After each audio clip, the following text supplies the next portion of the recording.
చేయడం, లోకంలో బ్రతకడం, ప్రార్థన చేయడం, మళ్ళీ అదే బ్రతుకు జీవించడం. ఇది కాదు, అస్థిరమైన జీవితాన్ని ఆయన కోరుకోవట్లేదు. ఇప్పుడు నాలో ఆయన ఏం కోరుకుంటున్నాడంటే స్థిరంగా ఉండే స్థితిని కోరుకుంటున్నాడు.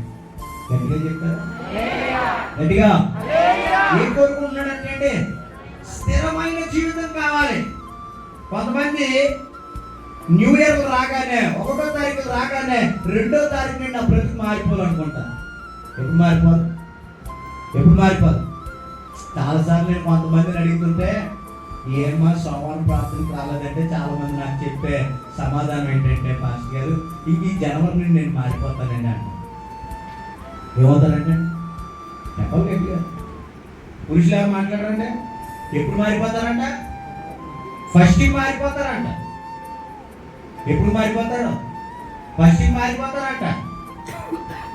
ఈలోపు మనం రెస్ట్ అయిపోతే, రెస్ట్ అంటే అర్థమేంటి తెలిసేయండి, రెస్ట్ ఇన్ పీస్. మనం అయిపోతే మారగలవా? దేవుడు అంటాడు నేడే అనుకూలమైన సమయం, ఇదే రక్షణ దినం. దేవునికి స్తోత్రం కలగా. నేడే అంటే అర్థమేంటి? రేపా? ఎప్పుడు? ఇప్పుడే. నీ బ్రతుకు మార్చుకోవాలనుకుంటే రేపు వరకు నీకు అవకాశం లేదు. అవునంటారా లేదా? యేసు ప్రభుతో ఉన్నటువంటి దొంగ